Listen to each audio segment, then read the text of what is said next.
De Haan, waar is dit voor? Klein vaarwater op Ameland. Ameloon. Ja. Die heeft belangstelling. Ja, die heeft dat stuk ook van Arjen Fortuyn in de NRC gelezen. Die vond het een leuk idee om wat boeken te redden. Maar ik sta hier in een hele lege omgeving. Die heeft helemaal vol geweest, dus kun je nagaan wat er al weg is. Er is heel wat vertrokken. Hier nu al een paar grote klanten, zeg maar? Om het, Ja, ik had een paar klanten van enkele duizenden boeken, ja. Gelukkig wel. Maar een paar duizend, ja. Dat schiet wel op, maar het valt niet op. Kom je er vanaf, überhaupt? Denk je? Het moet.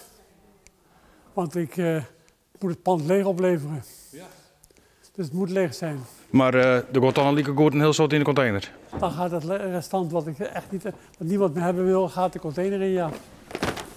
En niemand meer hebben wil, betekent dat die mensen die het willen hebben niet gekomen zijn. Er zijn natuurlijk genoeg mensen die het hadden willen hebben, maar ja, ik heb ze niet gezien. Dus dat lukt dan niet meer. Maar bloedspietig, hè? Ja, doodzonde. Gaat van alles verloren. Hans van Houten van Klein Vaarwater, wat wil je met de boeken? Ja, het is eigenlijk zo dat wij doggen in verdieverdage, zeggen we dan altijd. Hè? Als wij op een vakantiepark praten, dan heet het over verdieverdage. Meesten het het, meesten ziek je wat inspiratie, wellicht. En ja, naast alle digitale geweld, zeg ik van, bleef het boek toch van onschatbare waarde, uit mij vreeg. En ja, uw plan ermee is om een kast te maken, een Lietse bibliotheek, waarvan we dan zeggen van, nou meestal als je hem tiert en nog ziek je er wat uit, die er lekker maar zitten en vermaak je hem ermee. En als het uit is, breng het weer om. Hij het net uit, neem het mee. En wellicht hij een boek bij je wat je wel uit hebt. En leed dat in de kast achter van oor.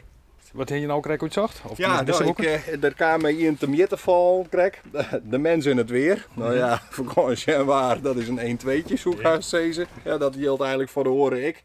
Leven op het wat. Ja, dat ken je ik net steenlitten als je van Ameland komt. Ja, en voor de rest dan kom je toch ook al in Toon Hermans, bekende namen. Dat is dan wat je ego valt. En dat pak je er dan even uit. Maar nogmaals, het is een enorme hoeveelheid. Ja? Dus het is vrij overdonderend en net heel erg eenvoudig om te kiezen.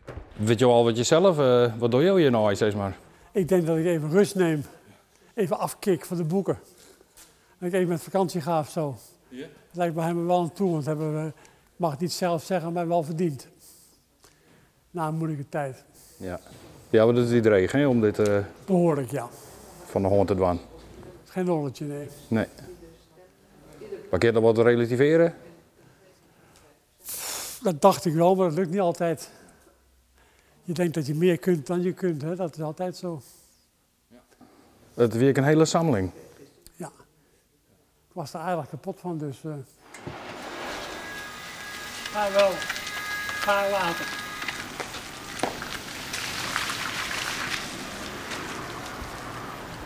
Staat boeken.